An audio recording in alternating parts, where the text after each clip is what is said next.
নমস্কার বন্ধুরা, আমাদের আরও একটি নতুন ভিডিওতে আপনাদের স্বাগত জানাচ্ছি। আজকের ভিডিওতে রয়েছে এক দারুণ স্বাদের recipe chicken veg spring roll. এটা সন্ধেবেলার স্ন্যাক্স হিসাবে কিংবা বাচ্চাদের স্কুলের টিফিনে দেওয়া যেতে পারে। তো চলুন রেসিপিটি দেখে নেওয়া যাক। তবে ভিডিও শুরু করার আগে একটাই অনুরোধ, চ্যানেলে প্রথম হয়ে থাকলে চ্যানেলটি প্লিজ সাবস্ক্রাইব করে আমাদের পাশে থাকবেন। চলুন রেসিপিটি দেখে নেওয়া যাক। চিকেন ভেজ স্প্রিং রোল বানাতে আমি এখানে নিয়েছি 2 কাপ ময়দা। ময়দাতে দিলাম হাফ চা চামচ লবণ। প্রথমে লবণ ময়দার সঙ্গে ভালো করে মিশিয়ে নিচ্ছি। তারপর অল্প অল্প করে জল দিয়ে একটা ডো বানিয়ে নেব। ডোটা নরম করে বানাবো না, একটু শক্ত করেই বানাবো। ডো বানানো হয়ে গেলেই ঢেকে রেখে দেব আধ ঘন্টা মতো। সেই সময়ের মধ্যে স্প্রিং রোলের পুর বা স্টাফিংটা আমি এখানে তৈরি করে নেব। আমি এখানে নিয়েছি কড়াইতে সাদা তেল। তেল গরম হলে গ্যাসের ফ্লেম একদম কমিয়ে দিয়ে দিচ্ছি 2 টেবিল চামচ রসুন কুচি আর 2 টেবিল চামচ আদা কুচি। আদা রসুন এখানে আমি গ্রেটারে গ্রেট করে নিয়েছি। গ্যাসের ফ্লেম কমিয়েই এগুলোকে আমি খানিক ভেজে নেব। আদা রসুন 2 মিনিট ভেজে দিয়ে দিচ্ছি পেঁয়াজ কুচি। এখানে আমি নিয়েছি 3টে বড় বড় সাইজের পেঁয়াজ কুচি। পেঁয়াজটাকেও আমি কিছু সময় ভেজে নেব, নরম আর লাল ভাব আসা পর্যন্ত। পেঁয়াজ নরম হয়ে গেলে দিয়ে দিচ্ছি 1 কাপ সরু করে কেটে রাখা গাজর। গাজর প্রায় 3 মিনিট ভাজা হয়ে গেলে দিচ্ছি 300 গ্রাম মতো চিকেন কিমা। তার সঙ্গে স্বাদ মতো লবণ দিলাম। চিকেন সবজির সঙ্গে ভালো করে মিশিয়ে নিতে নিতে রান্না করে যাব। মিনিট 2 রান্না করার পর দিচ্ছি কাঁচা লঙ্কা কুচি। আবারও 1 মিনিট মতো রান্না করে নিলাম। তারপরে দিচ্ছি ক্যাপসিকাম কুচি। ক্যাপসিকামকেও সব কিছুর সঙ্গে ভালো করে মিশিয়ে নেব। এবারে দিচ্ছি 1 কাপ পরিমাণে পেঁয়াজকলি কুচি।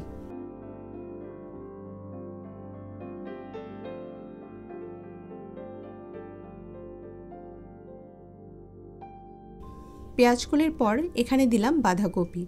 বাঁধাকপি সরু সরু করে কেটে নিয়েছি। এখানে একটা বড় মাপের বাঁধাকপির অর্ধেকটা দিয়েছি।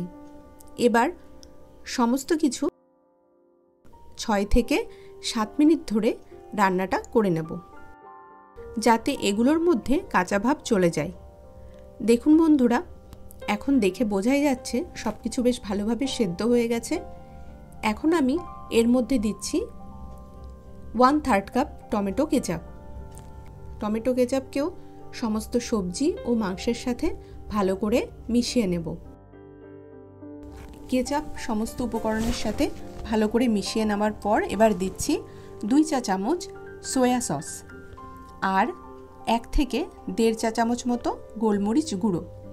সয়া সস আর গোলমরিচ গুঁড়ো মিশিয়ে নিতে নিতে আরও 2 মিনিট মতো রান্না করে নিয়েছি।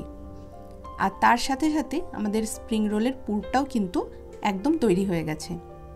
এবার এটাকে আমি আলাদা পাত্রে ঢেলে ঠান্ডা করে নেব। এবার চলে যাব আমি পরের স্টেপে। যে ময়দার ডোটা ঢেকে রেখেছিলাম সেটা আরও কিছুটা মেখে নেব। তারপর এরকম লুচির আকারে বেলে নিলাম। দেখুন বন্ধুরা, আমি এখানে লুচির আকারে প্রথমে 4টে বেলে নিয়েছি।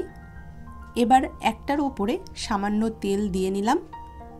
তারপর তেল ভালো করে ছড়িয়ে নেব এইভাবে, আর তার ওপর দিয়ে আবার ছড়িয়ে দিলাম খানিকটা ময়দা। ময়দা এভাবে ছড়িয়ে দেওয়ার পর ময়দাটাকেও খুব ভালো করে চারদিকে ছড়িয়ে নিলাম।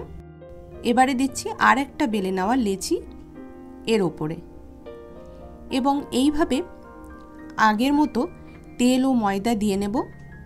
আর একটার উপরে আর একটা বেলে নেওয়া এই লেচিগুলোকে এইভাবে সাজিয়ে নেব। আমি এখানে মোট 4টে লেচি পরপর এইভাবে সাজিয়ে নিয়েছি। এবার আমি এই 4টেকে একসাথে আবার বেলে নিচ্ছি। শুধুমাত্র একটা সাইড বেলে নিলে কিন্তু হবে না, আমি অপর সাইডটাও বেলে নেব। দেখুন বন্ধুরা, আমি এখানে 2 দিক সমান করে বেলে নিয়েছি। 2 দিক সমান করে না বেললে কিন্তু একটা সাইডে ছোট বা একটা সাইডে বড় এরকম হয়ে থাকবে। এবার আমি একটা তাওয়া গরম করে নিয়েছি। গ্যাসের ফ্লেম একদম কমিয়ে দিয়ে এই বেলে নেওয়া লেচিগুলোকে আমি সেঁকে নেব। একদম হালকা করে সেঁকে নেব। গ্যাসের ফ্লেম কিন্তু একদম বাড়ানো যাবে না, নয়তো এগুলো বেশি সেঁকা হয়ে যাবে, আর বেশি সেঁকা হয়ে গেলে কিন্তু স্প্রিং রোলের যে শীটটা সেটা ঠিকমতো তৈরি হবে না। এটা একদম হালকা করে সেঁকে নিতে হবে। দেখুন বন্ধুরা, আমি এখানে এপিট ওপিট করে কয়েকটা সেঁকে নিয়ে তারপর ঠান্ডা করে নিয়েছি। এবার স্প্রিং রোলের শীটগুলো এক এক করে এইভাবে আলাদা করে নেব। এগুলো অনেকটাই পাতলা হয়েছে। স্প্রিং রোলের শীট যত বেশি পাতলা হবে তত বেশি রোলগুলো খেতে স্বাদ লাগবে। আমি এই শীটগুলো একটা সাইডে সরিয়ে নিয়ে চলে যাচ্ছি পরের স্টেপে। একটা বাটিতে নিয়েছি কিছুটা ময়দা, তাতে দিলাম সামান্য জল।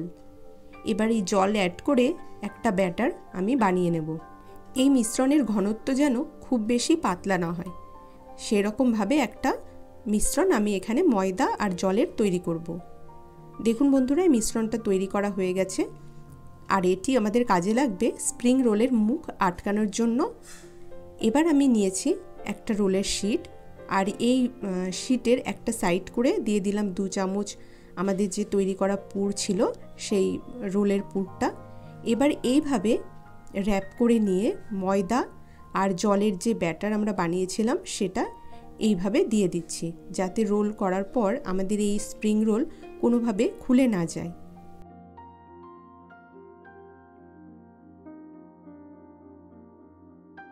দুপাশে ভালোভাবে ফোল্ড করার পর আবার রোল করে দিলাম। এবার শেষ প্রান্তে আবারও ময়দার ব্যাটার দিয়ে এইভাবে দিয়ে দিলাম। সবশেষে আরও একবার রোল করে এইভাবে রোলের মুখটা আটকে নিলাম। দেখুন বন্ধুরা, আমাদের স্প্রিং রোল কিন্তু তৈরি হয়ে গেছে। আমি এইরকম আরও কয়েকটা বানিয়ে নিয়েছি। এবার এগুলো আমি তেলে ভেজে নেব। প্রথমে তেল ভালো করে গরম হয়ে গেলে গ্যাসের ফ্লেম কমিয়ে দিয়ে এক এক করে রোলগুলো দিয়ে দিলাম। একটা সাইড লাল হয়ে আসতেই বোঝা যাবে, ঠিক সেই সময় উল্টে দিয়ে আরও একটা সাইডও এইভাবে ভেজে নেব। দেখুন বন্ধুরা, আমি লো টু মিডিয়াম করে স্প্রিং রোলগুলো ভেজে নিয়েছি। খুব বেশি কড়া করে কিন্তু ভাজিনি। আর আমাদের স্প্রিং রোল কিন্তু একদম তৈরি হয়ে গেছে। এখন এটা আমি এর টমেটো কেচাপের সাথে গরম গরম পরিবেশন করব। তাহলে বন্ধুরা, আমাদের আজকের ভিডিও কেমন লেগেছে অবশ্যই কমেন্ট করে জানাবেন। ভালো লাগলে একটি লাইক ও চ্যানেলটি সাবস্ক্রাইব করার অনুরোধ রইল। তাহলে দেখা হচ্ছে পরের ভিডিওতে। সকলেই খুব ভালো থাকবেন। ধন্যবাদ।